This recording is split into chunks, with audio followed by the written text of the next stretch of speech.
Bienvenidos a una jornada más de los lunes filosóficos.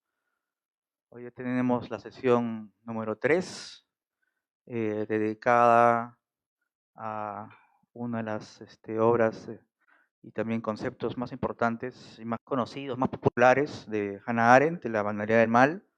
Yo misma tuve que leerlo para un seminario dictado por una antropóloga de Berkeley, en Alemania, eh, que era sobre el mal, pero desde un punto de vista antropológico, y ese libro de Hannah Arendt era como que punto de partida. Y creo que también para mucha gente, mucho en el público también que nos están observando vía el streaming, eh, tanto el mal como lo banal nos dicen a todo el mundo algo, ¿no? Lo banal es más lo cotidiano, lo normal, no lo extraordinario, ¿no?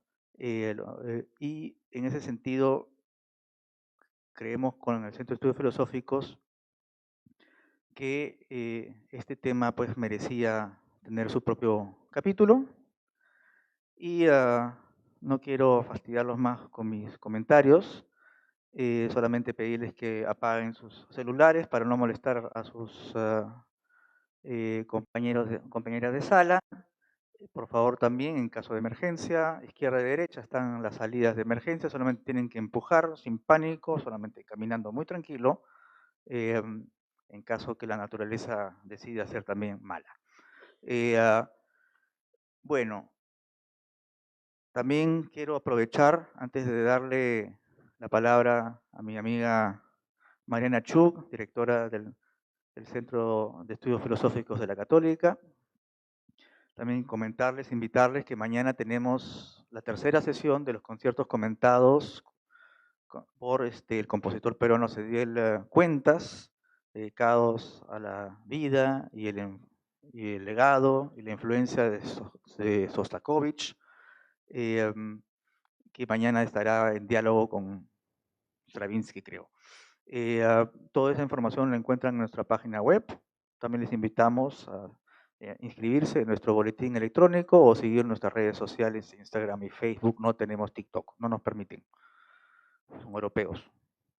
Entonces, y el miércoles tenemos también una película de animación muy bonita sobre la Odisea, de una joven directora alemana, acá también sin costo, y el jueves y el viernes ya con un costo, los invitamos a asistir a dos películas alemanas que se están presentando como parte de la programación del Festival de Cine Independiente al Este, y que van a estar tanto el jueves y el viernes en el Cine Alcázar. Bueno, con eso ya les he presentado toda la semana bien nutrida que tenemos de cultura para ustedes. Y sin más, pues los dejo con Mariana Chu. Muchas gracias.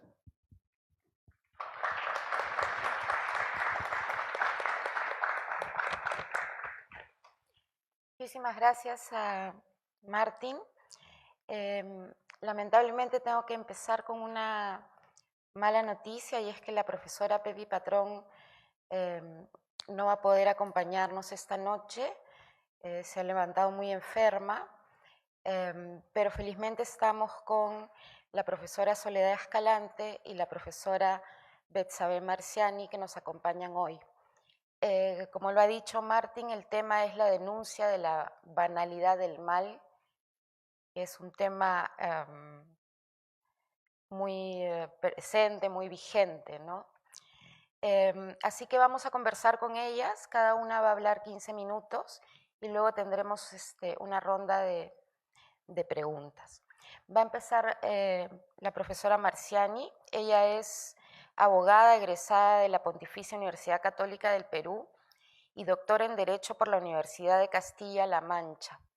Sus líneas de investigación están vinculadas al derecho a la libertad de expresión, los derechos fundamentales, las teorías de la justicia, la teoría de la argumentación jurídica y la teoría de la interpretación. Es autora de los libros El derecho a la libertad de expresión y la tesis de los derechos preferentes, así como de Tolerancia y derechos, el lugar de la tolerancia en el Estado constitucional, y además de varios artículos de investigación y capítulos de libros publicados en el Perú y en el extranjero. Actualmente es profesora principal del Departamento de Derecho de la PUC y directora del Centro de Investigación, Capacitación y Asesoría Jurídica del Departamento de Derecho de la misma universidad, el CICAJ. ¿Se ve? Sí. Muchísimas gracias, Mariana. Muchas gracias al centro, a Miguel, a tu persona, así como al Instituto Goethe, ¿no?, por la invitación. Y además estoy muy contenta de estar acá pues, con Soledad, además de con Mariana. Yo lamento mucho la ausencia de Pepi. Pepi fue mi profesora precisamente en un curso sobre Hannah Arendt. Entonces yo quería escucharla y sin duda... Y yo pues soy una paracaidista en esto, se lo decía a Miguel, porque yo no soy filósofa. Soy jurista filósofa, filósofa del derecho, de formación en derecho y luego un doctorado vinculado a filosofía del derecho. Y como yo acá no soy la filósofa, sino la jurista, me gustaría hablar de los abogados hoy día. Yo he preparado algo, no lo voy a leer, voy a seguir un poco el guión para no perderme. Les pido disculpas por esto. Esto es cosa muy de abogados, de usar papeles. Esto tiene que ver con el problema. A ver, ¿incurren los abogados en banalidad del mal? Y quiero empezar con una cita del profesor Luis Pázara, que ha hecho muchos libros publicados por la PUC, sobre los abogados, sobre la justicia, sobre los jueces. Dice, ¿cómo se percibe a los abogados? No voy a decir nada que sea sorprendente, ¿no?, en el Perú. Los abogados son percibidos por los clientes como faltos de ética, corruptos, estafadores, vendidos, no confiables, ladrones, que solo se mueven por la plata, que no apoyan a conseguir la justicia y que son faltos de profesionalismo y de ética. El profesor Minor Salas, que también es un filósofo del derecho, señala que el derecho es una profesión esencialmente inmoral.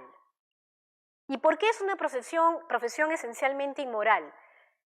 Porque por la dinámica y por la forma en que funcionan en nuestros países, me parece que es de Costa Rica o de por ahí, los sistemas de justicia, aunque uno pretenda ser un santo, si litiga, yo no litigo, si litiga, es inevitable que se ensucie las manos. No hay forma de litigar sin ensuciarse las manos. Litigio es estar en el proceso judicial, ¿no? Quiñones, que quizás alguno conozca la tesis de Daniel Quiñones, él tiene la tesis y luego saca el libro que se llama Etnografía de la corrupción en estudios de abogados en Lima, un estudio súper interesante, ¿no?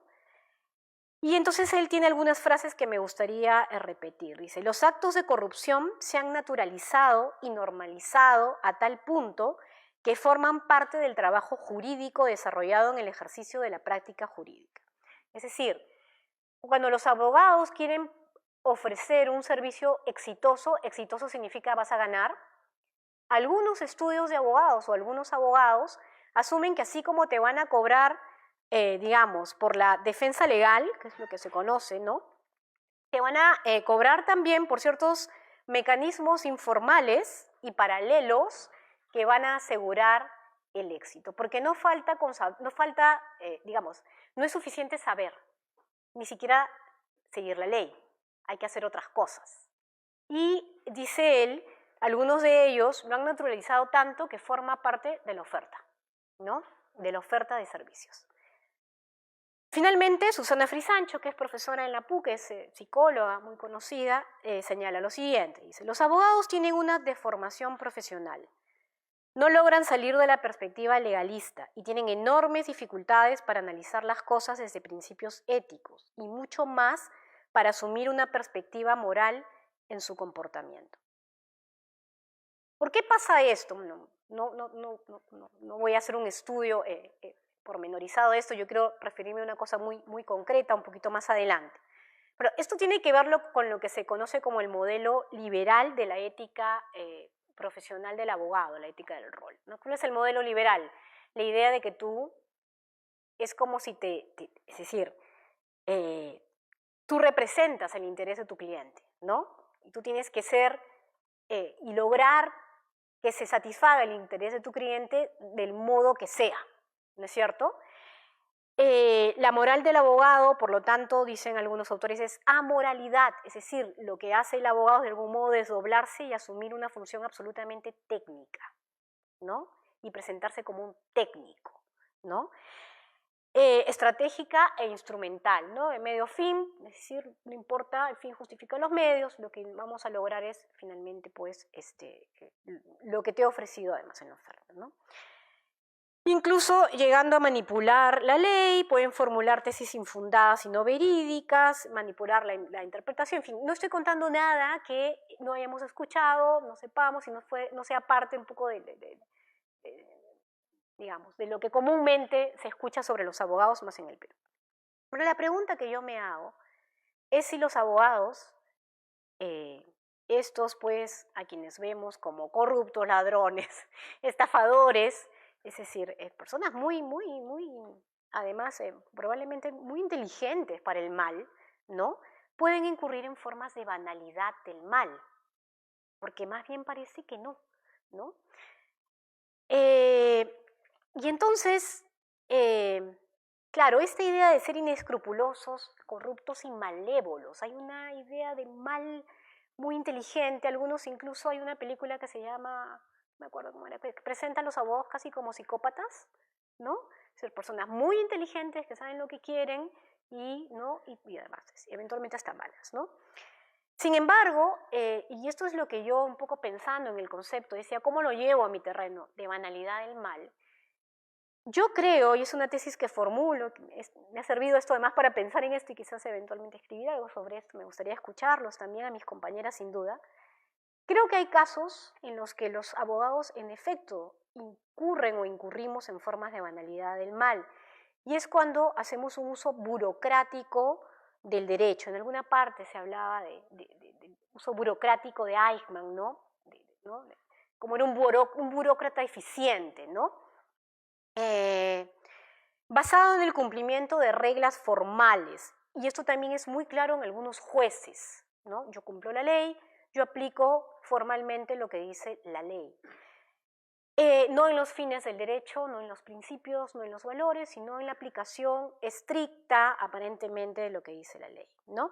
Y que además, sin duda, va enfocado en las necesidades de su cliente. O sea, tú un poco va esto, yo soy un formalista, pero además porque me sirve de algún modo para lograr lo que quiere el cliente. A mí me parece que en algunos casos los abogados y también los jueces, que ya no están pensando en clientes, incluso estoy pensando en jueces honrados, ¿eh? No jueces que tengan, insisto, ¿no? Incurren en esto que Nalder y Shapiro llaman una forma de obstinación normativa. Una persona normativamente obstinada, dicen estos autores, se empeña en seguir una norma, aunque sea absurdo aplicarla en una determinada circunstancia. Como en el caso de Eichmann, me dicen mis colegas que así se pronuncia, no hay maldad entendida como odio, como fanatismo o maldad en un sentido radical. No estoy diciendo que los abogados no hagan eso, sí lo hacen también. Lo que digo es que hay un cierto grupo de abogados y de jueces, de juristas, si quieren verlo así, que no hacen esto, sino que incurren en formas de banalidad del mal. Ahora, y esto es porque, como Arendt señala, nos recuerda, la banalidad del mal se presenta en personas comunes y corrientes que cometen actos que producen graves daños con normalidad y diligencia, ¿no? ¿Por qué ocurre esto con nosotros los abogados? No quiero usar mucho tiempo, ¿no? Hay varios factores. Hay uno que tiene que ver con el contexto, quizás esto es lo que se refería Salas, ¿no? El contexto de falta de institucionalidad en nuestros países y de corrupción parece llevarnos a este contexto inevitable de ensuciarnos las manos, según este autor. Eso es una opción. La otra tiene que ver con la imagen social y la propia autopercepción de los abogados. Uno lo ve cuando ve chicos que entran a estudiar derecho, ¿no? Algunos sí entran con muchas ganas de cambiar el mundo y otros entran con muchas ganas de tener dinero, ¿no? Que además es lo que sus padres quieren, ¿no? Y además es lo que saben que el entorno quiere, ¿no? Entonces hay una visión del abogado como una persona exitosa. Es curioso porque la gente tiene esta visión de ladrones, corruptos, no sé qué, pero sin embargo en paralelo tienen la idea de que son gente exitosa, ¿no? Es curioso, ¿no? Y entonces hay esta imagen que nos lleva a querer el éxito, a pensar en que lo que importa es el éxito, ¿no? Etcétera. Pero para lo que me importa aquí es el tercer factor, el que me interesa, no voy a tomar mucho tiempo, que tiene que ver con la formación del abogado, ¿no? Aquí hay dos opciones que yo veo por el momento. La primera es, y que tiene que ver con esta obstinación normativa de la que hablan Nalder y Shapiro, ¿no? La opción de, y que lamentablemente sigue siendo mayoritaria, universidades que forman abogados absolutamente formalistas. Es un formalista, es una persona que cree que la ley hay que aplicarla así, tal y como está, pase lo que pase, ¿no? Tiene una interpretación básicamente literal, ¿no? Muchas veces irrazonable, ¿no? Y su función además es hacer eso, ¿no?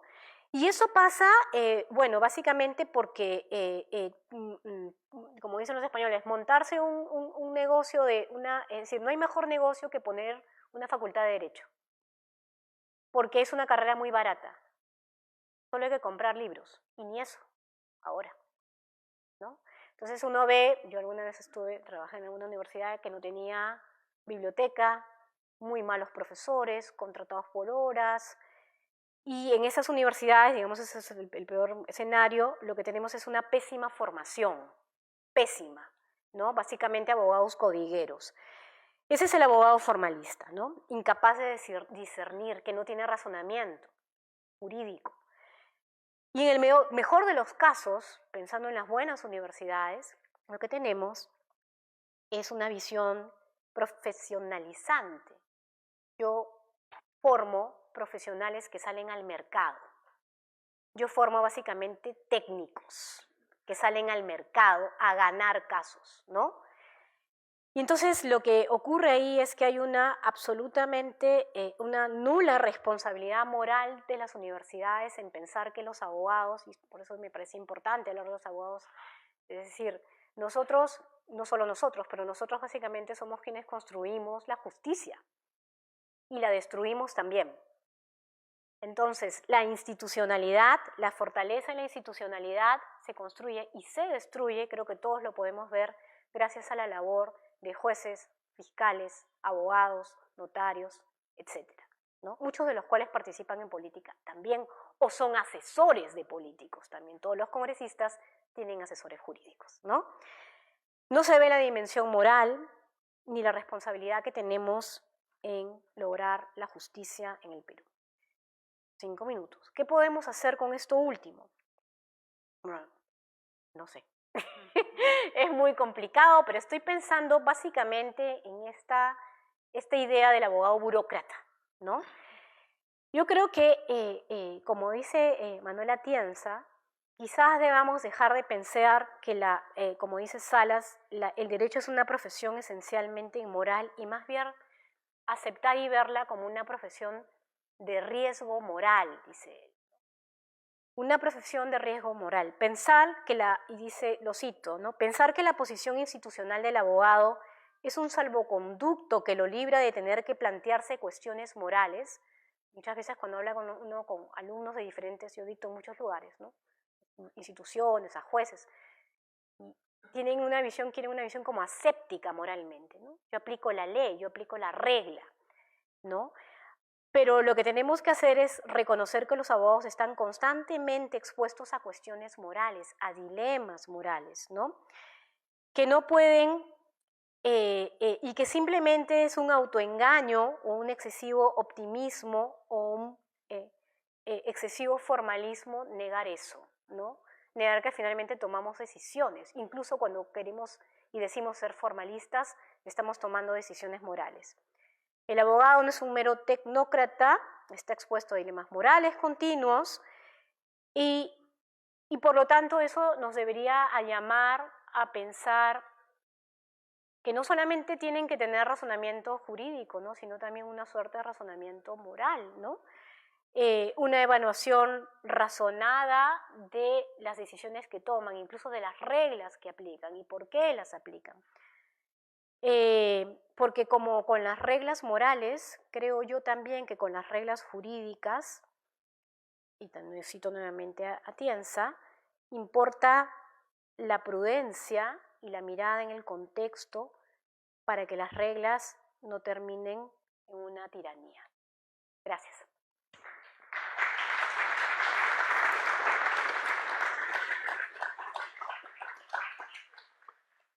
Muchísimas gracias a Betsabe. Vamos a escuchar ahora a la profesora Soledad Escalante. Ella es profesora principal del Departamento de Filosofía y Teología de la Universidad Antonio Ruiz de Montoya, donde ha ejercido igualmente varios cargos administrativos.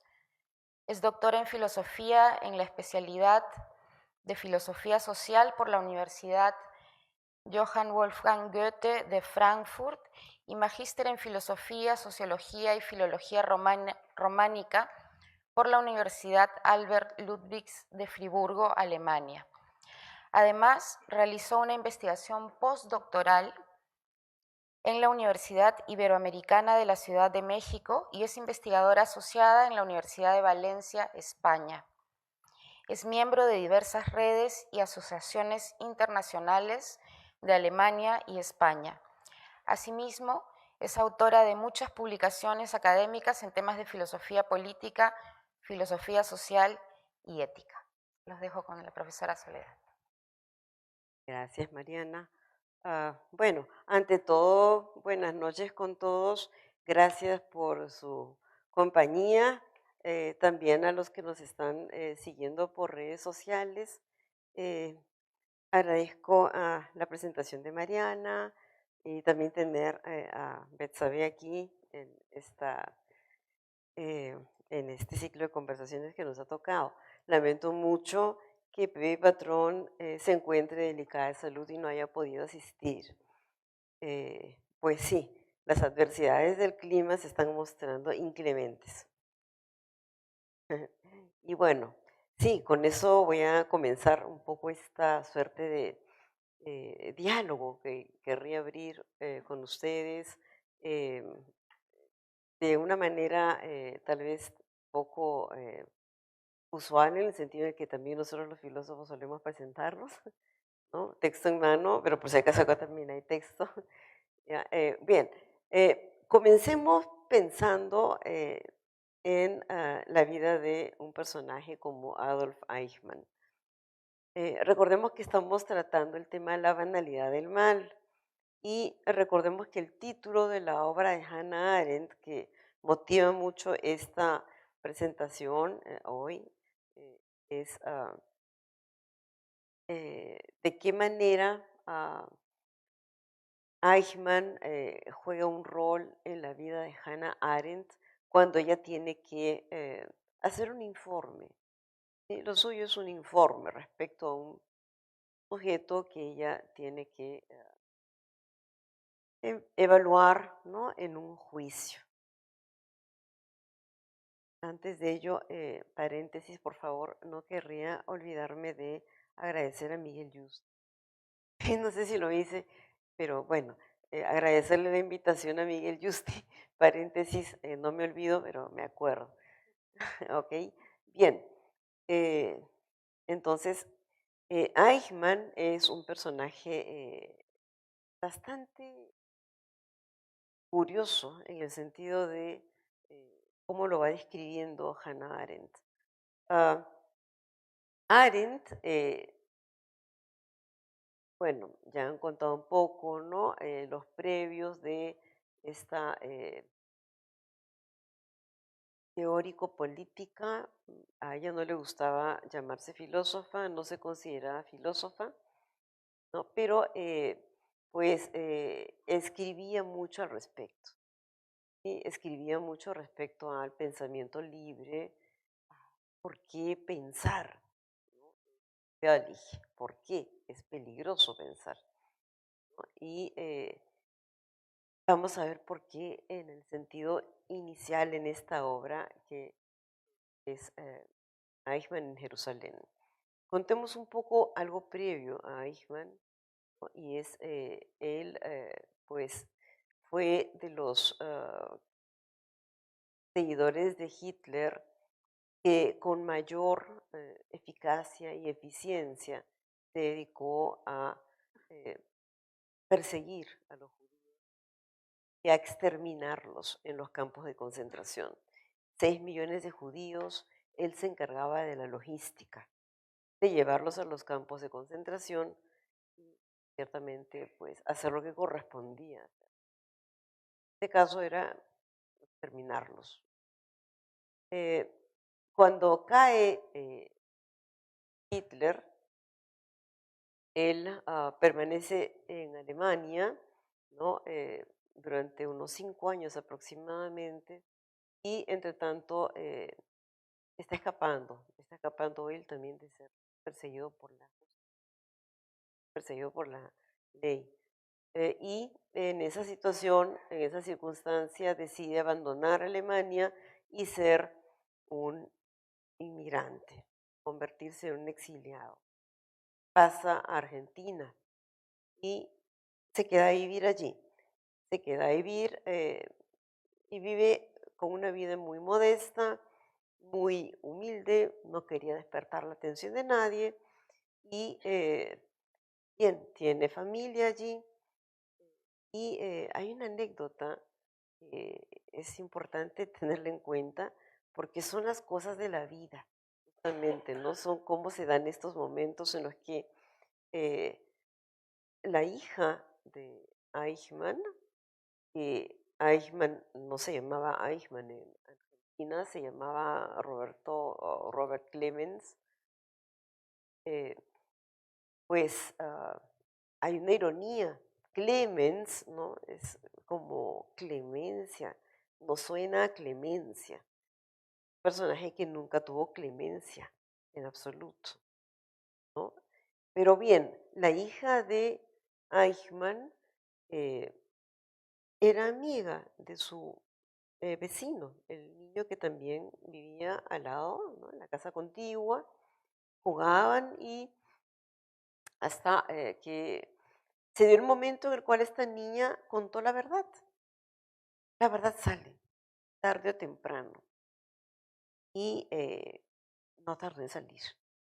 Y ella contó como algo tal vez era sorprendente en el mejor de los sentidos al niño que era su amigo, que su padre no era argentino, que su padre era alemán y que su padre era Adolf Eichmann, que ellos habían ido a Argentina escapando, que vivían muy bien allí, estaban tranquilos, pero el niño, que no era tonto,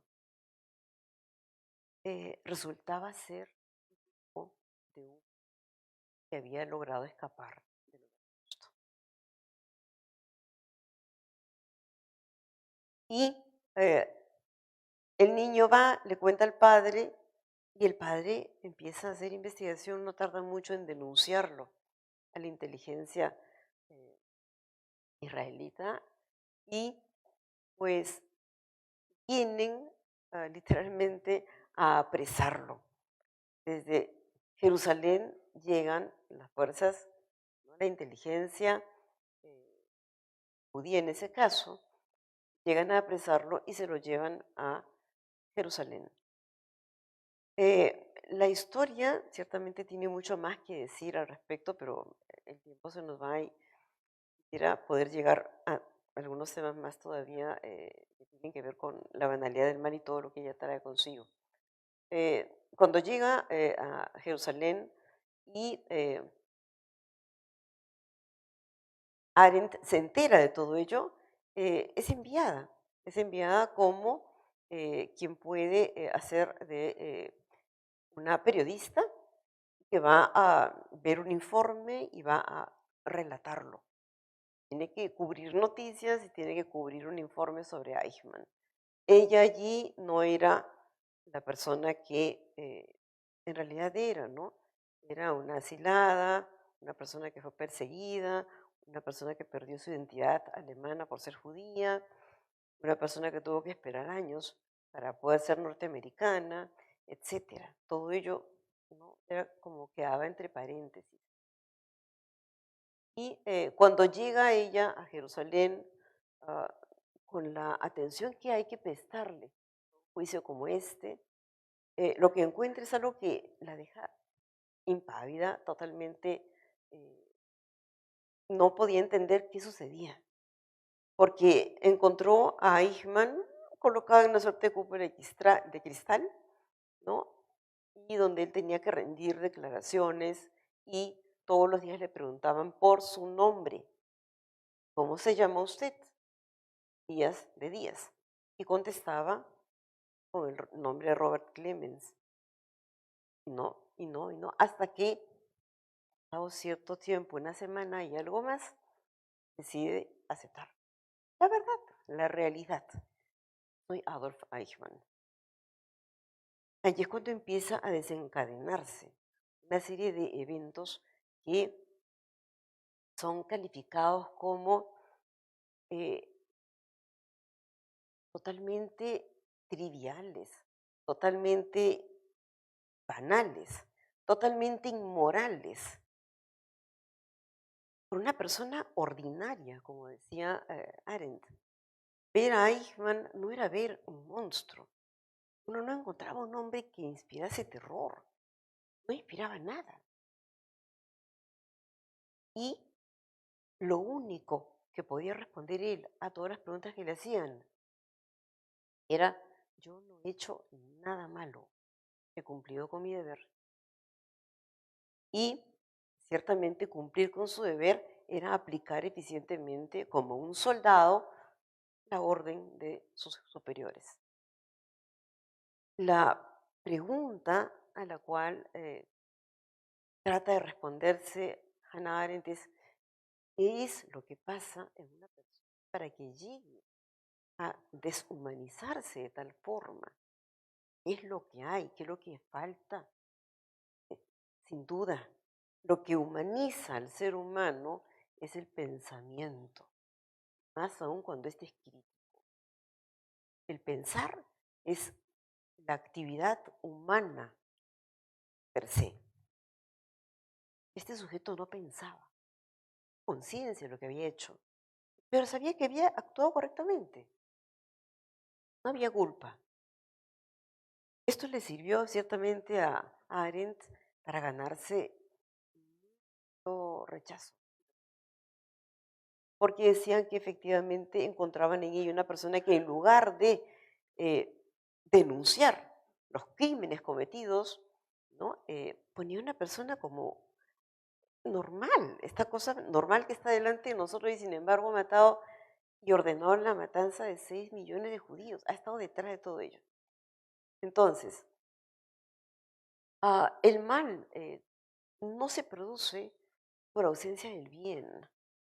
Es muy importante entenderlo. El mal no es mera ausencia del bien, no se da por negación, ¿no? El mal es la trivialidad, es la ausencia del pensar. Por eso es peligroso el pensar. El que piensa críticamente no se deja llevar por el sistema. El que piensa críticamente reflexiona respecto a una acción que va a tomar. Eichmann no reflexionaba respecto a acciones que iba a tomar, y en ello era un técnico. Y puedo coincidir allí en la mirada del técnico formalista, ¿no?, que Aubert sabe que está cumpliendo lo que tiene que cumplir y que aplica a rajatabla lo que tiene que hacer. Y no es capaz de sentir haber cometido falta. Es más, hasta hay un momento en el cual habla del deber kantiano, el deber ser. He cumplido con mi deber, en el sentido más impecable que Kant podría haber dicho, pero claramente en otro contexto completamente otro. ¿Sí? Sin embargo, la forma en la que se da toda esta presencia de Hannah Arendt y cómo ella empieza a denunciar los totalitarismos, la violencia, el poder el cómo éste se va manifestando. Muestra todo el recorrido que ha hecho Hannah Arendt para llegar a ese momento en el cual puede decir lo más importante para el ser humano es la libertad. Y es algo a lo que uno nunca debe renunciar. Perder la libertad una vez es perderla para siempre. Y esto quiere decir, actúa no solamente según tu conciencia, responsabilidad, según tu moral.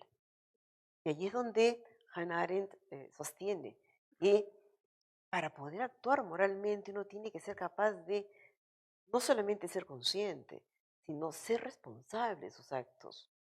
Responsabilidad, insiste ella, y no convertir a Eichmann en el chivo expiatorio. Ella pasa de Jonas, de Hans Jonas, ¿no? De la responsabilidad, y de un Levinas también, cuando Levinas dice, heme aquí, es decir, aquí estoy, me hago cargo, soy consciente de lo que he hecho, respondo, pero no convertir a Eichmann en el chivo expiatorio. ¿Sí? Allí aparece esa figura. Entonces, condenar, ¿no? A Eichmann como el chivo expiatorio, ¿no? Y hacer de él una suerte de persona que va a pagar las culpas de todos los demás, era demasiado, era darle un lugar que no merecía, tal el relato de Arendt. Entonces, cuando nosotros hablamos del pensamiento y hablamos de por qué este es peligroso, por qué el mal puede dar vueltas y nosotros no darnos cuenta de ello. Ella dice, el mal tiende a volvernos planos, tiende a volvernos planos, tiende a no dejarnos pensar. El sistema nos adiestra a ser parte del engranaje. Y allí se ocultan los grandes, crímenes de la historia. También se ocultan aquellos que, como Benjamin decía, y en esto coincidía Walter Benjamin, me refiero a la Escuela de Frankfurt. Hannah Arendt fue colaboradora de la Escuela de Frankfurt y fue amiga de Walter Benjamin. Coincidía, en cierto sentido, con Benjamin cuando hablaba de la historia, ¿no? Y decía Benjamin, la historia no debemos leerla en el sentido lineal, al cual nos han acostumbrado. En el sentido en el que nosotros, por poner delante un tapiz o una alfombra, uno barre un tapiz en el sentido en el que va la alfombra. Pelo va en esta dirección. Lo que decía Benjamin era, no señores, la historia no está escrita así. La historia está escrita así para no ver nosotros lo que ha sucedido, para ocultar todo esto que no quieren que veamos. Pero nos enseñaba a leer la historia a contrapelo.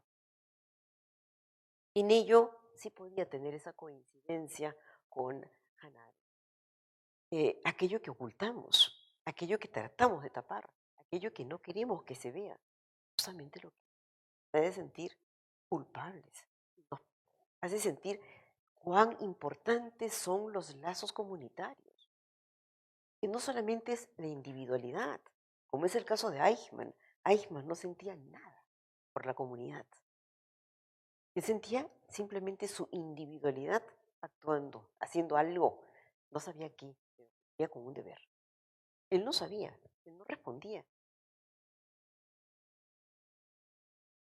Hablando de la similitud que existe entre Benjamin y Arendt, hay que decir que Benjamin, al igual que todos los miembros de la Escuela de Frankfurt, eran en su mayoría judío-alemanes. Que Benjamin fue muerto porque él decidió no salir de Alemania y decía, yo soy más alemán que Hitler. Hitler sabemos ya era austriaco de origen y judío de origen.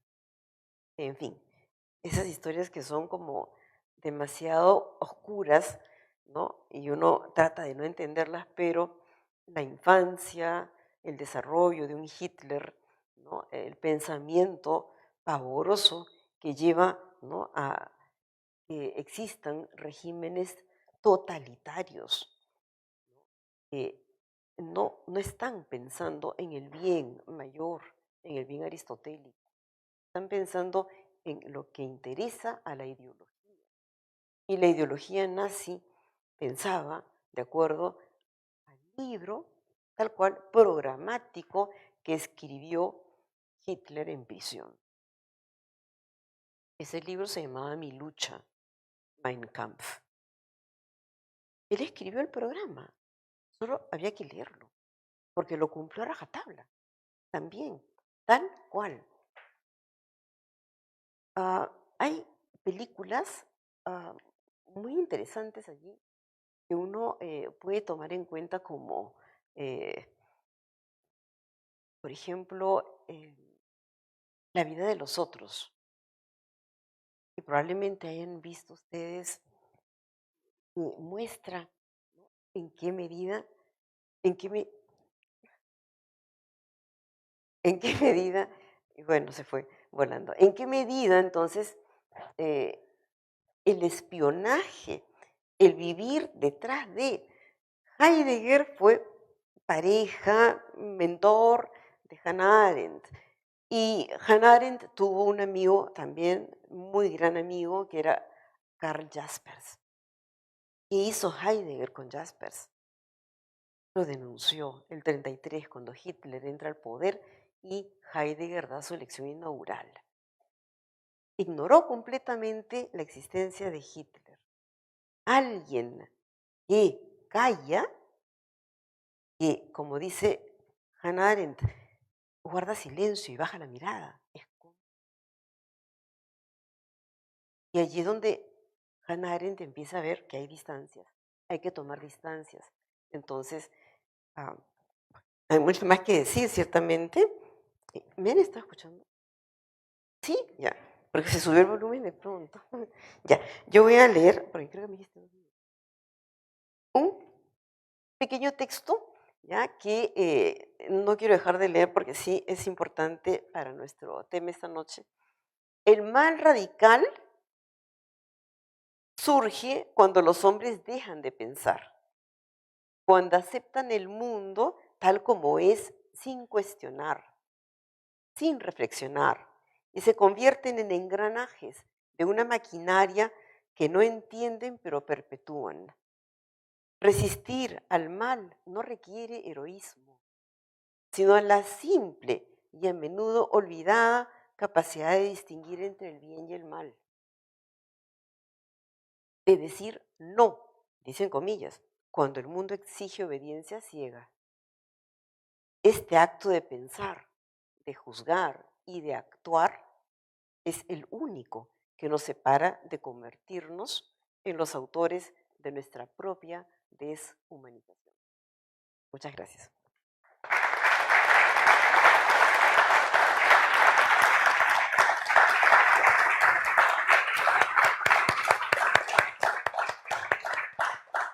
Muchísimas gracias a la profesora Escalante. Creo que pareciera que se hubiesen puesto de acuerdo para la presentación de hoy.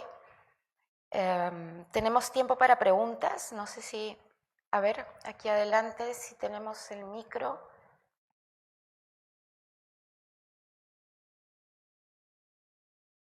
¿No hay micro? ¿Y puede hablar fuerte, señor, por favor? Ahí viene.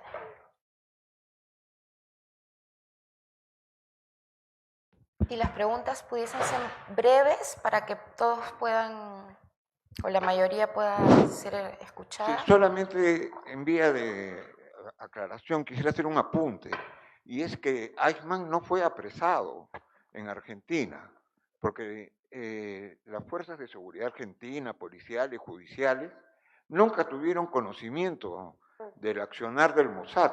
Llegó gente del servicio secreto israelí, seguramente con identidades falsas, y secuestraron a Eichmann, no lo apresaron. Esa es la palabra. Quien apresa es la policía o un cuerpo militar si tiene capacidad para ello, ¿no? Me imagino que servicios de inteligencia de la Fuerza Aérea, por ejemplo, por acá capturaron a un espía. En estos casos excepcionales puede intervenir el ejército, pero solamente apresa la policía y lo hace por orden judicial. Pero Eichmann no fue apresado ni pasó por ningún proceso de extradición.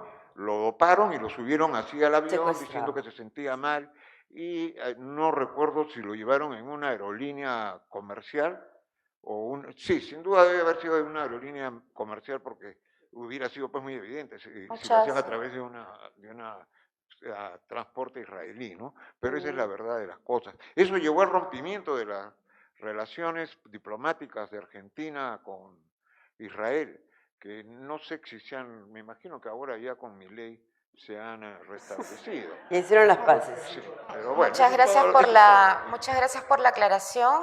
A ver, primero la profesora Carla Sagasti ha levantado la mano hace rato, luego por acá. No, disculpen, tengo que también que aclarar algo porque tenemos las películas y también ha habido mucha investigación sobre eso en Alemania. En el caso de Eichmann es complicado, pero el dato, digamos, de dónde estaba Eichmann se lo pasa el fiscal general de Frankfurt, Fritz Bauer, al Mossad.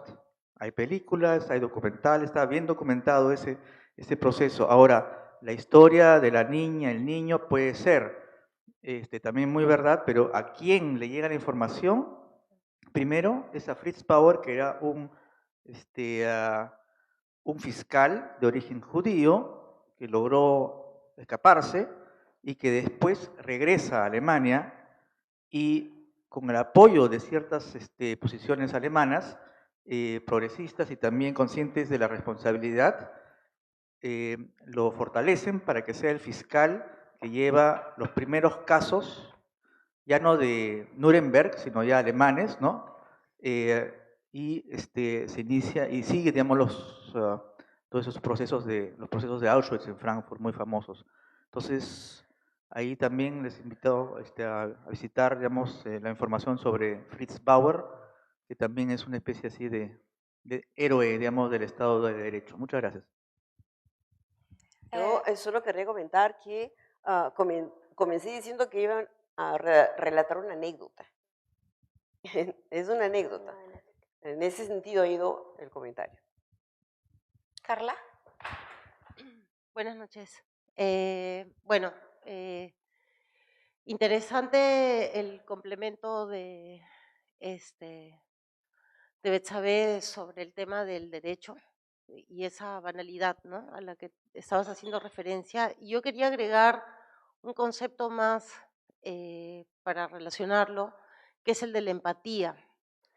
Porque creo que en ambos casos hay, digamos, dos variantes distintas de la empatía, ¿no? Una es la empatía emocional, digamos, en un extremo, donde uno se deja llevar por las emociones, las sensaciones, que pueden traer consecuencias sumamente negativas, positivas también, pero no, usualmente negativas, y una empatía racional, reflexiva, que era lo que decía Soledad, que implica pensar.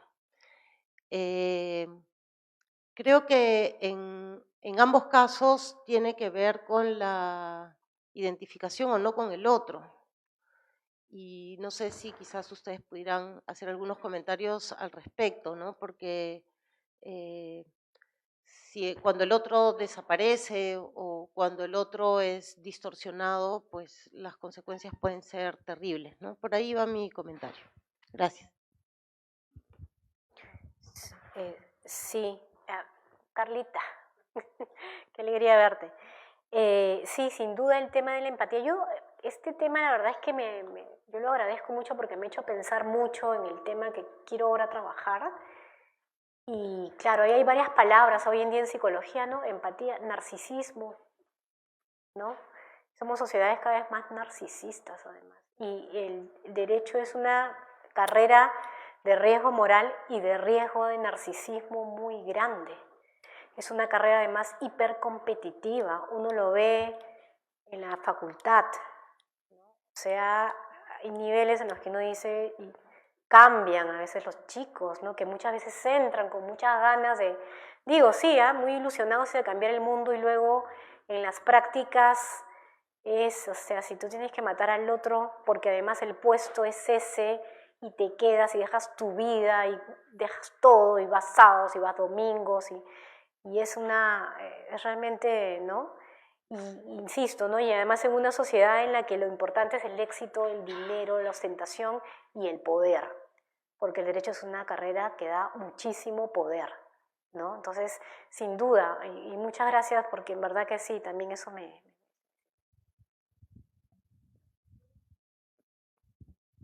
Sí, bueno, es para un filósofo y de la línea mía, pues yo soy filósofa social, ¿no? Y en el caso de Axel Honneth, que fue quien me asesoró en la tesis doctoral, ni modo que la empatía es un vínculo. Necesitamos vínculos. Es decir, nacemos con vínculos, ciertamente. Es decir, allí trabajamos con una madre, siempre está presente una madre. Claro, comillas siempre, ¿no? Pero naciste de una madre y de un padre. Ese trabajo se hace muy bello, lo desarrolla Honneth junto con la autora Benjamin, creo que era, ¿no? Fraser. No, Jessica Benjamin. Claro, con Benjamin ella le dice, mira, tú te equivocas aquí cuando crees que el respeto por el otro, la empatía, la igualdad, la equidad se da entre madre e hijo, porque eso es lo que sostiene Honneth, ¿no? Sin embargo, no es el caso, porque si la madre quiere dejar de darle de lactar al bebé, entero y el bebé depende 100% de la madre. Entonces, la empatía no brota espontáneamente. Es curioso, no todos la tienen, no todos la tenemos. Y eso a veces nos hace hasta elogiar a aquellas personas, y no quiero decir que sean todas, pero los CEOs dicen, no,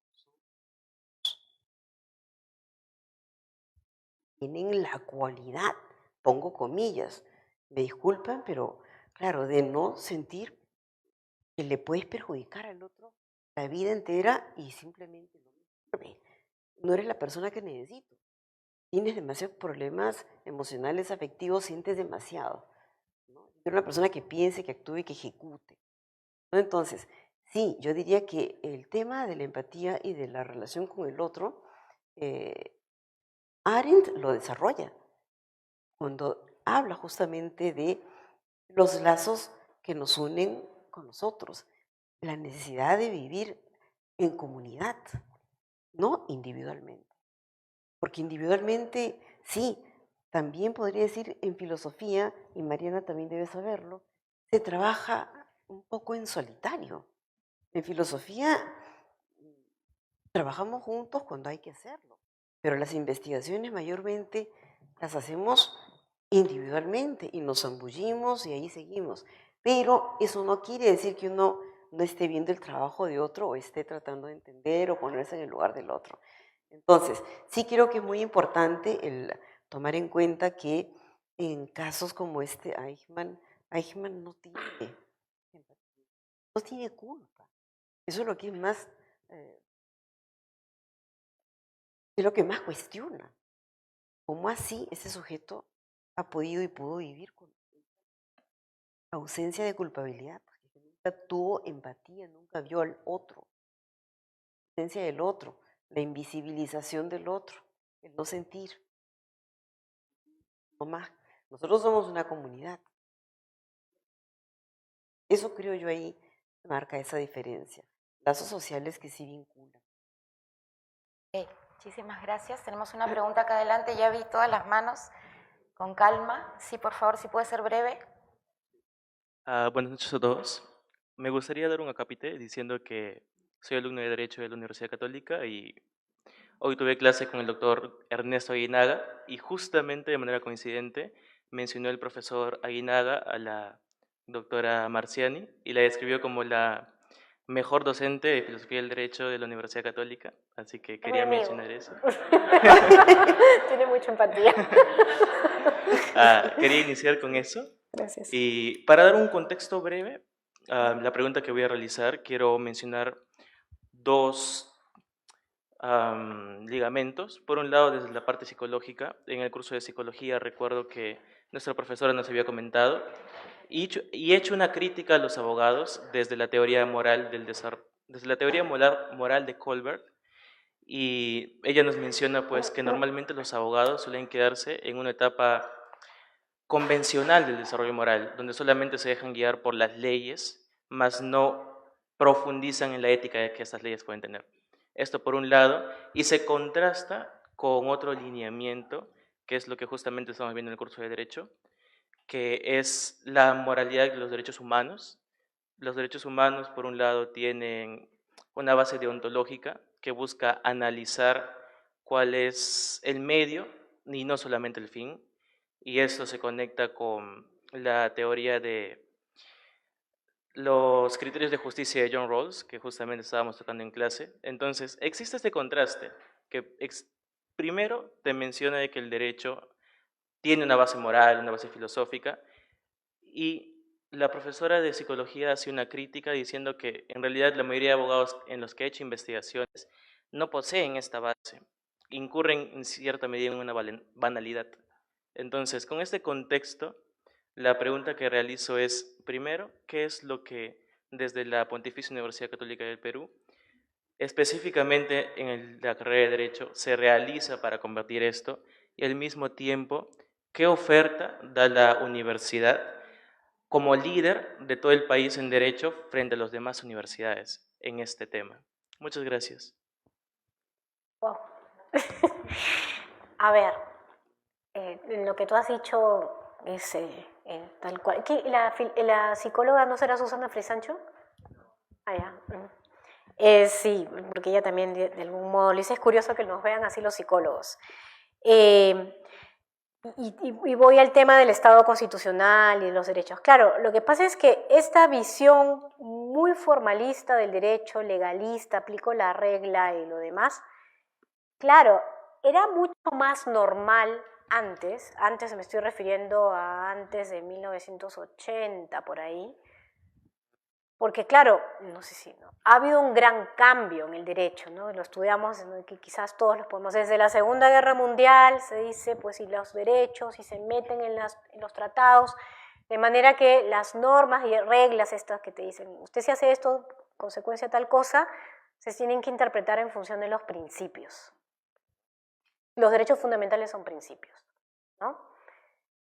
¿Cuál es el problema? Que claro, hay abogados que no pueden hacer eso porque leer los principios, interpretar un derecho fundamental, o sea, un derecho no es una norma que te dice, si usted, si está en rojo, pare, ¿no? Imagínense un caso, siempre digo, ¿qué es la dignidad? En un caso determinado. Siempre cuento este caso. Hay un fallo en Francia, me parece, creo que fue, bueno, en la Corte Europea o algo así, de un espectáculo que se llama el lanzamiento de enanos. Eran personas de talla pequeña que en discotecas, como parte de la diversión, ¿no? Así edificante, ¿no? Como las peleas de señoras en el barro, ¿no? Lanzaban a personas de talla pequeña. Y entonces la municipalidad decide prohibir eso, porque afecta a la dignidad de las personas y parece bastante razonable, no está afectando la dignidad de las personas. Pero claro, ¿quién se queja? Uno de ellos. Entonces él dice, se está afectando mi dignidad como autonomía. Pues claro, cuando llega ese caso a un juez, y yo siempre digo, ¿no? Ahora, claro, tenemos tantas coincidencias con los amigos filósofos morales, porque esos son los casos que llegan al juez. Y dime dónde está la regla que dice cómo se resuelve el caso. No hay. ¿No? Y entonces eso supone que los abogados, los buenos abogados y los buenos jueces hagan un esfuerzo por, ¿no? Pensamiento crítico, ¿no? Ver más allá de las reglas, ¿no? En la universidad eso se trata de hacer, sin duda. Sí, sin duda se trata de hacer. Pero claro, también está del otro lado, en la Universidad Católica no el problema del formalismo que se presenta en otras. En la Universidad Católica, digamos, por el tipo de universidad, clase media, más bien es lo que muchas veces buscan los chicos no, muy jóvenes, o no ellos, o quizás, bueno, en fin, la sociedad, de verlos y de verse como técnicos, ¿no? Que van a lograr, es decir, tener una visión más bien utilitarista, ¿no? O sea, lo que importa es conseguir el éxito y todo lo demás es rollo, y como todo se interpreta, entonces puedo interpretar de cualquier modo, lo que me convenga. Entonces, claro, es una carrera complicada por varios factores, ¿no? Por todo el entorno, por la tradición formalista, ¿no? Y por la falta de, es decir, siempre se estudió el derecho como que él se decía, eso es una ciencia jurídica, vamos a estudiar el sistema de normas. No, pero es que hay también dilemas morales en el derecho, ¿no? Cuando hablamos de derechos fundamentales, es eso. Son siempre dilemas morales, ¿no? Gracias. Gracias. Ok. Bien, hablando de psicopatía, como neuropsicóloga, quería precisar solamente un par de aspectos. En la década de los 80 y 90 se creía por investigaciones o mega investigaciones que existía alrededor de 3 a 6% de psicópatas en diferentes tipos de sociedades. Sociedades de América, sociedades de Europa, sociedades asiáticas, en fin. Ese era más o menos el promedio. Investigaciones alrededor del 2000-2015, estas mega investigaciones encuentran que la cantidad de psicópatas está entre 10-12%. Las investigaciones de los últimos 3-4 años indican que hay sociedades, no todas, pero hay sociedades que están bordeando el 15% de las personas. ¿Cuál es la característica de este perfil? Es más, no es una enfermedad. No es esa persona que a simple vista, al primer contacto, nos va a causar estremecimiento. No es esa persona de película. Por el contrario, es esa persona sencilla, tranquila, calmada, incluso aparenta ser reflexiva. No es que no supiera reflexionar. Él lo hace, tiene un buen nivel de razonamiento. Bueno, para cerrar la idea de esto, cuando Hannah hace la descripción de estos personajes, está describiendo, bueno, desde la psicología estoy escuchando la descripción de un perfil típico psicopático. Y para resaltar un poco esta patología quería hacer un pequeño salto a ese análisis crítico, esa capacidad reflexiva que el ser humano puede tener. Tiene mucho que ver el ambiente, el hogar y la academia, la escuela, desde el kinder. Entonces, trayendo a nuestro país y trasladándolo como pregunta,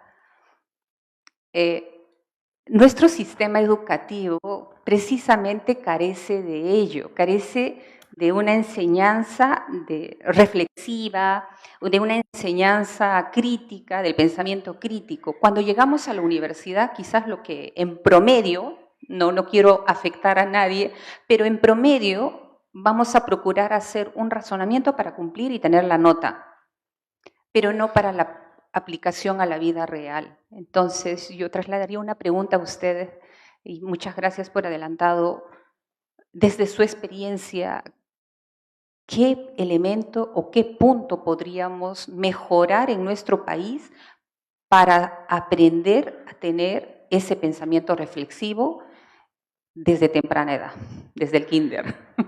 Gracias. Antes de que respondan, hagamos una segunda pregunta acá al señor. Brevemente, por favor, porque hay 2 preguntas más atrás. Sí, muchas gracias por la presentación. Tengo una pregunta para cada una de las expositoras. A Betsabe también quería preguntarle, en primer lugar, si es que podemos resucitar esa vieja discusión en filosofía del derecho entre ius naturalistas y positivistas. Yo pregunto esto como abogado, porque no todos coinciden tampoco en lo que es el mal. Es más, muchos abogados van a decir, pero esas son construcciones sociales, entonces estamos hablando de que la norma dice tal cosa y eso es lo que finalmente es legal, y esa es la definición del derecho positivo. Entonces, quería preguntar si es que ahí no había también una como banalidad de una ética posmoderna en la que se puede elegir incluso qué cosa es mal, qué cosa no es mal, y defender la postura de cualquier abogado en su carrera con la posición filosófica, entre comillas, que viene del derecho positivo. O si en verdad deberíamos regresar a un jus naturalismo como base del derecho, de cómo se construye la carrera.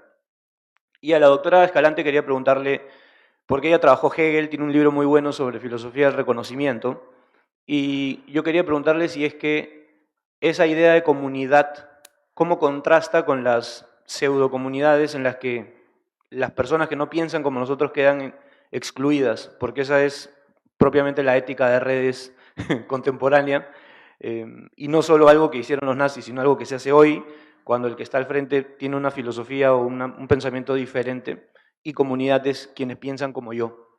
Gracias. Sí, uf, difícil. A ver, yo diría que ninguno de los dos, ni naturalismo ni positivismo. Creo que hay terceras vías ahora.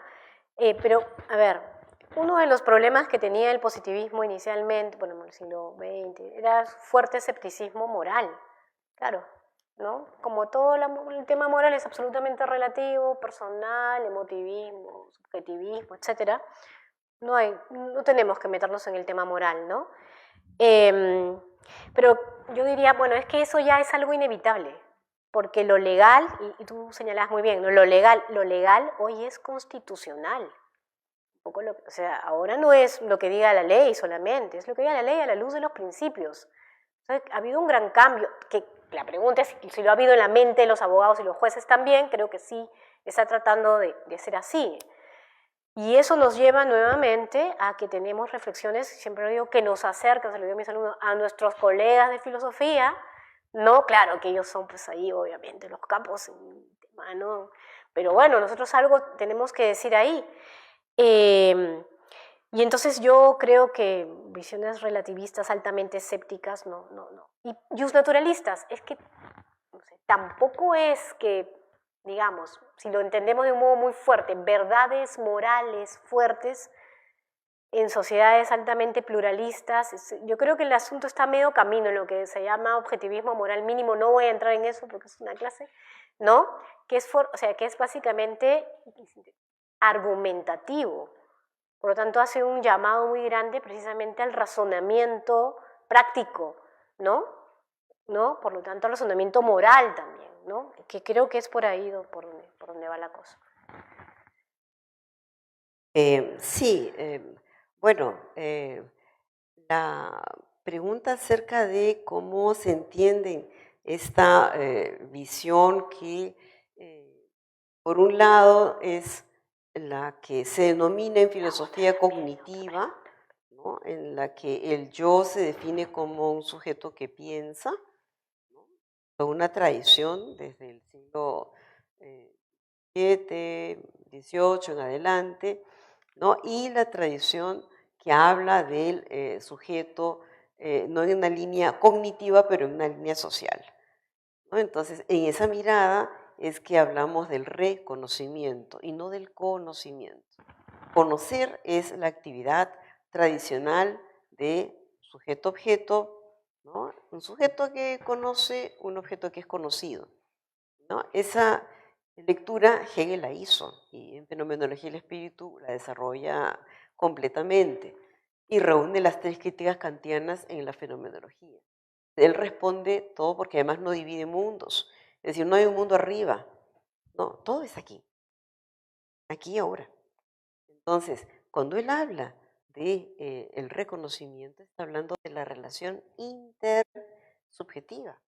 Habla ya no de un sujeto y un objeto, pero de un sujeto y otro sujeto. El tema que preocupa es cuando se desarrolla la relación instrumental entre sujetos.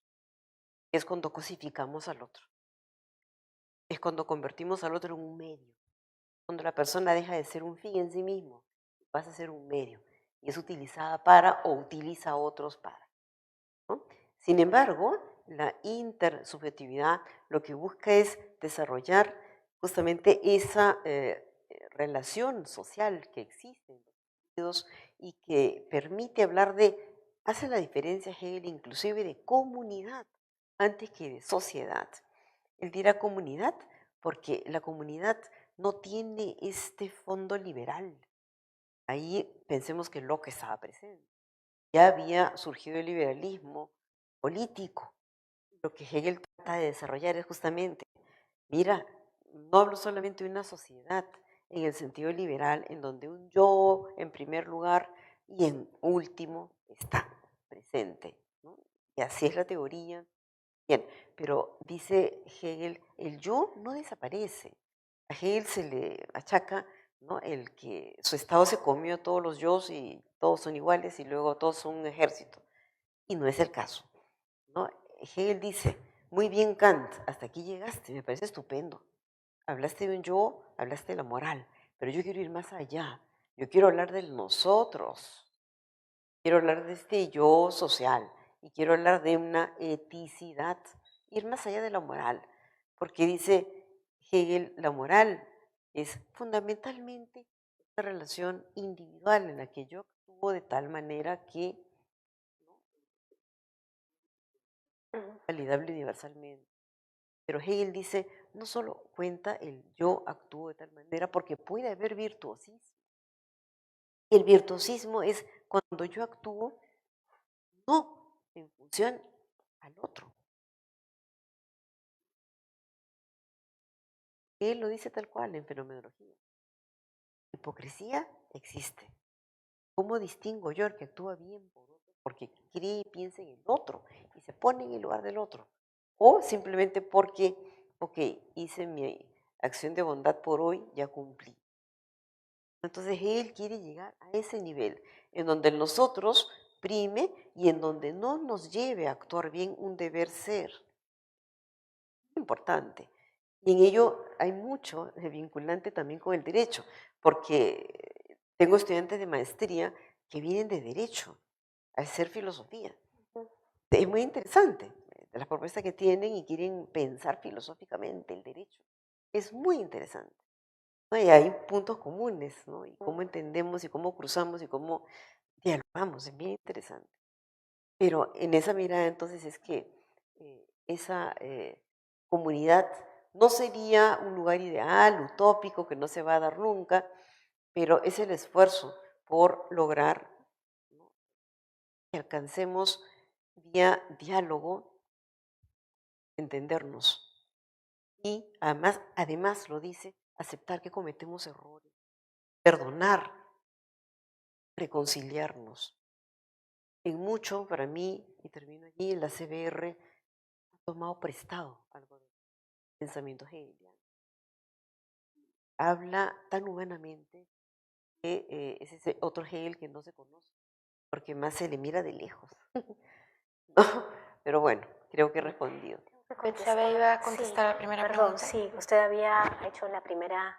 Y yo, primero, gracias, ¿no? Y yo también tenía la idea, no lo sé, aquí están las expertas, ¿no? A mí, pues, Eichmann sí me suena a un psicópata, ¿no? Pero no sé dónde leí de que no lo clasifican como psicópata, ¿no? De manera que gracias. ¿Y qué podemos hacer? Y cada vez más, hay esta figura además que se llama hoy de psicópata narcisista, ¿no? El psicópata narcisista, es ese, ¿no? Y ese es muy presente hoy en la política, en el derecho, ¿no? Hay un tema, ¿qué se puede hacer? Hay un tema que a mí me preocupa de sobremanera, que creo que va, no quiero ver todo negro, pero es el tema de las redes. Es el tema de las redes y de la virtualidad. La virtualidad nos permite hacer cosas como hoy, que nos vean, y es maravilloso. Y a veces pues es bueno porque llegamos a, por ejemplo, clases de maestría para personas que están en regiones, ¿no? Pero también es un regalo envenenado. A mí me parece tremendo las universidades que están optando por tener todo virtual, porque en carreras como estas, y hay un psicólogo que leía, creo que es Goleman, ¿no? Decía,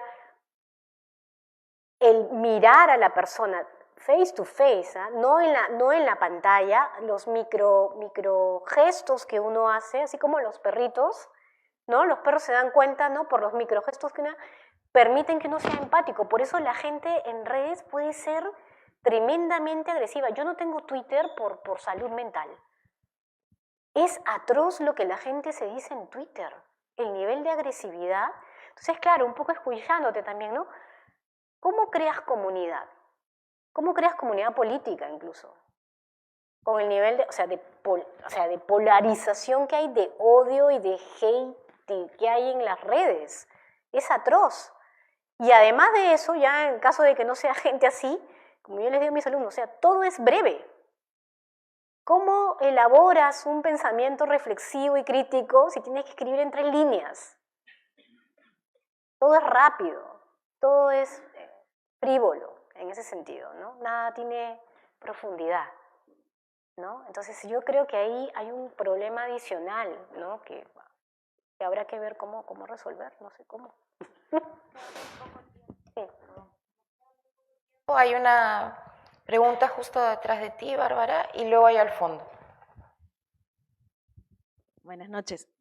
Primero que nada, felicitar por las ponencias y a propósito de poner en mesa el tema del derecho, los valores y el pensamiento crítico, a propósito del contexto, ¿no? Por ejemplo, el uso de la bomba atómica de Hiroshima, Nagasaki, los bombardeos incendiarios en Dresde y Tokio, nunca fueron juzgados en el derecho internacional. No obstante, sí fueron juzgados, hubieron juicios en Hiroshima y Tokio contra los alemanes y los japoneses por los aliados o los poderosos o los vencedores, ¿no? Hoy en día, por ejemplo, el derecho internacional, a pesar de todo el desarrollo que ha tenido, porque sí lo ha tenido, las Naciones Unidas está controlado por un Consejo de Seguridad que no deja acciones directas en situaciones que sí lo requieren. Y por otro lado, tenemos el Tribunal Penal Internacional que ha emitido orden de arresto contra Benjamin Netanyahu y, sin embargo, se pasea a ir a Estados Unidos y nadie lo arresta. Entonces, basta la existencia de valores per se, basta el pensamiento crítico, o como por ahí algunos filósofos dijeron, que este mundo, en verdad, es el mundo de los poderosos y la verdad es la verdad impuesta. ¿Qué podrían decir ustedes al respecto? Gracias. La segunda pregunta. Gracias. Yo también quiero agradecer las dos presentaciones, creo que dialogan interesantemente alrededor de, bueno, creo que la reflexión ha girado sobre todo alrededor de un poco la práctica profesional, pero regresando al texto de Arendt, a Eichmann en Jerusalén, yo quisiera vincular el análisis que hace Hannah Arendt sobre, digamos, este hombre absolutamente común, ¿no? Ella no lo presenta como un psicópata, al contrario, es un hombre que más bien hace lo que tiene que hacer, ¿no? Cumple con las órdenes que recibe de sus autoridades y él siempre se dice orgulloso de haber sido siempre un gran funcionario. Y también como un gran funcionario de estos tiempos dice, bueno, yo solamente me encargaba de meterlos en los trenes, yo nunca maté a nadie, él lo dice así, ¿no? Y entonces, digamos, es de estas pequeñas acciones cotidianas, casi banales, casi un hábitus, y de la renuncia a pensar sobre las consecuencias de los actos de uno que se construyen este mal radical. Y ahí es bien importante la idea entonces de la obediencia ciega, ¿no? Y Weber había advertido sobre un peligro parecido cuando hablaba de la caja de hierro y del peligro, ¿no?, de que en el Estado, por ejemplo, como en los ejércitos o en las empresas, porque Weber hace explícitamente esa comparación, ¿no?, el comportamiento estuviera sujeto solamente a las normas frías, vacías, ya sin espíritu, ya sin valores orientadores, ¿no? Y simplemente se obedeciera, y esa era una especie de máquina, entonces, que efectivamente con el nazismo y el holocausto vemos al Estado funcionar como una máquina, un aparato, y yo creo que ahí hay lecciones muy importantes para tiempos en los que la burocratización, y no solo del Estado, también en las empresas y también en los ejércitos, ¿no?, minan cada vez más la capacidad de pensar en lo que hacemos, que es lo que Arendt reclamaba, ¿no? Entonces, yo quisiera una reflexión de ustedes más vinculada sobre la banalidad del mal como una dinámica institucional que quizás en estos tiempos corre más acríticamente, con mucho más fuerza que por encima de, digamos, que la capacidad de reflexionar, de pensar y de decir a veces no, ¿no? Y de resistir.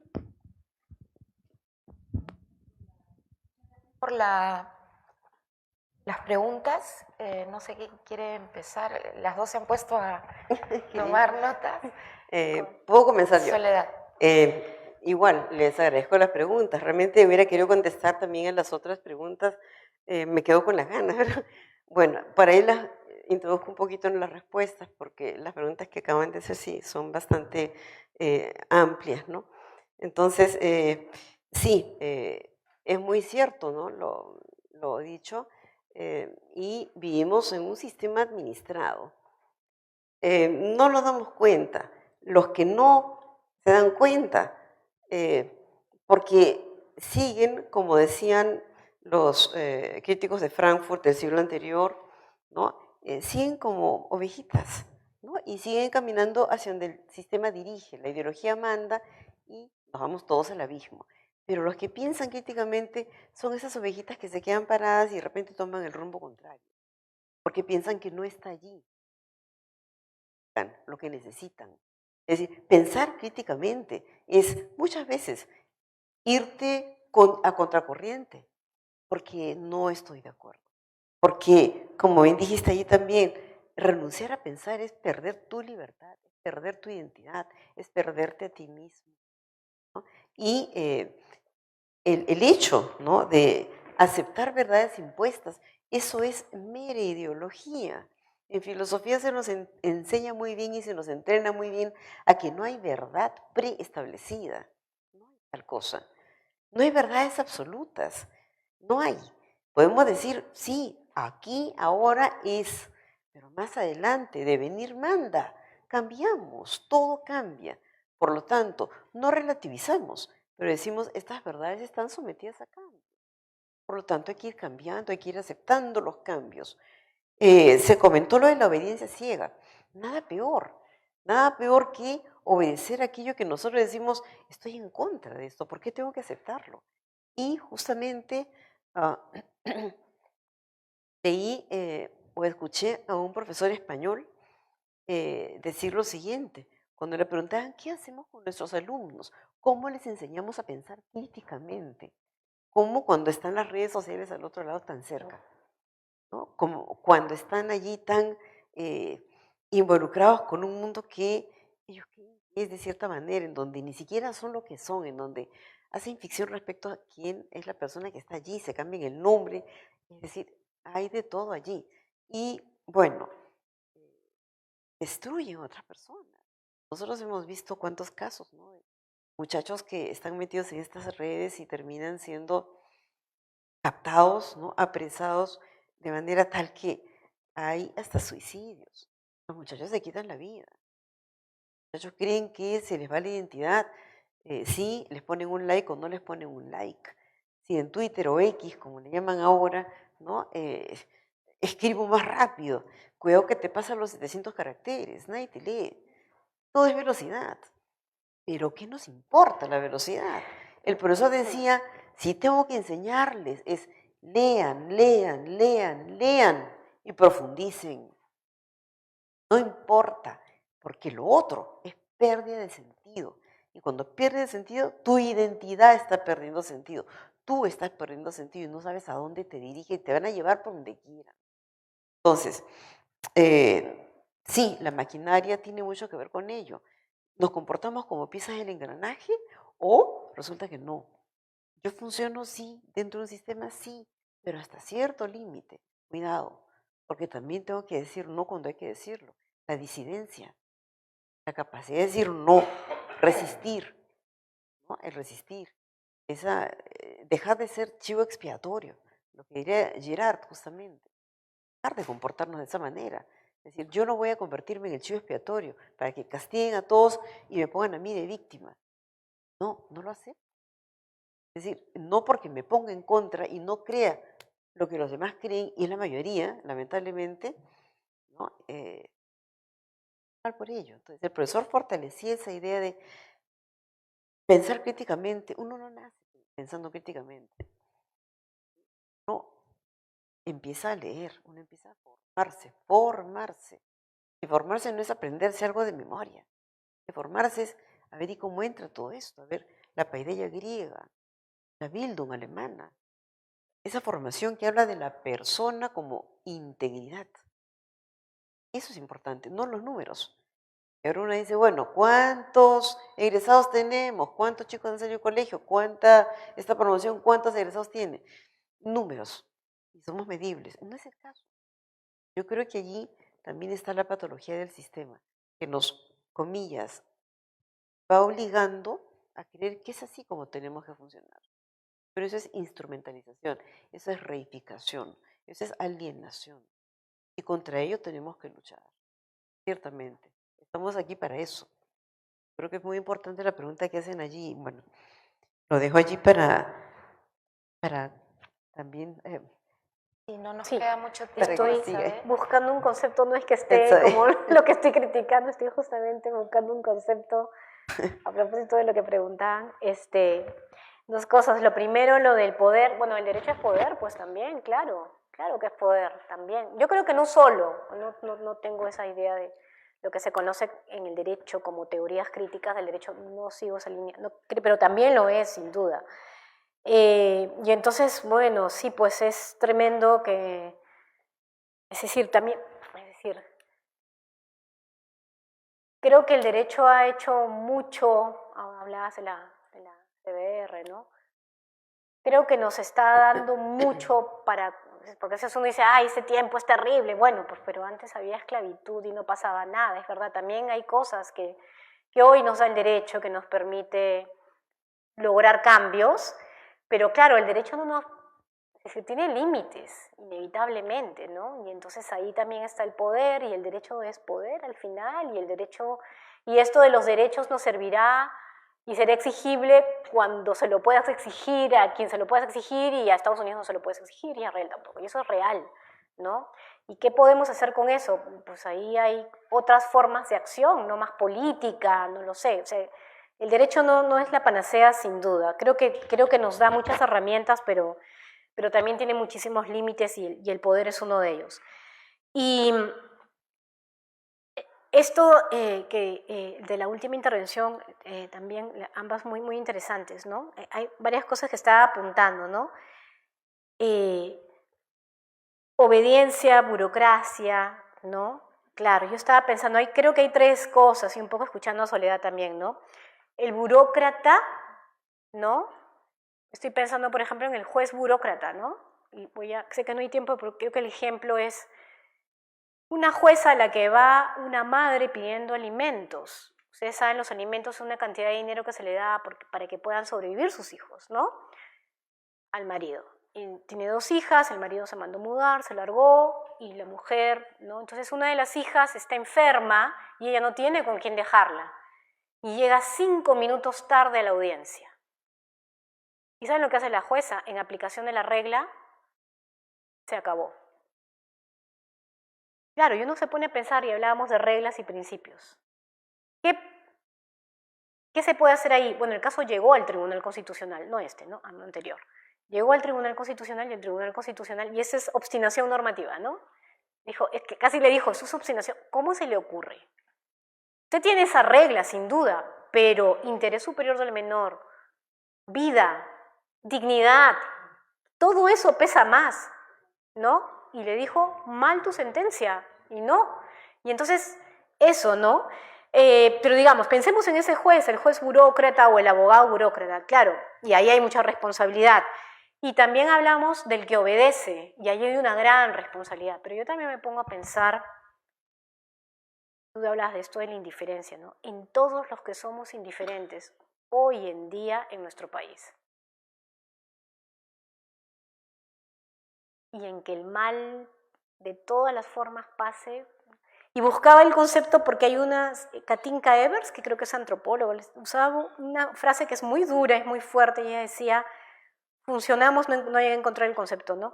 Como psicópatas naturales con la mayor parte del mundo, la mayor parte del tiempo. Claro, yo digo, si todos vamos a levantarnos y pensar cómo están los niños en el África, probablemente no podríamos sobrevivir, ¿no? Y entonces vamos no queriendo ver, no queriendo ser empáticos. El gran problema es que creo que nos estamos pasando, o sea, yo creo que en el Perú hoy en día ya es que no queremos ver nada, ¿no? Y entonces yo creo que ahí sí tenemos un grave problema, ¿no? Gracias, Betsabe. Creo que ha terminado poniéndole nombre al elefante blanco en la sala, ¿no? Un poco. Nada, en nombre del Instituto Goethe y del Centro de Estudios Filosóficos, muchas gracias a Betsabe, muchas gracias Soledad, y nos vemos en un mes. Gracias.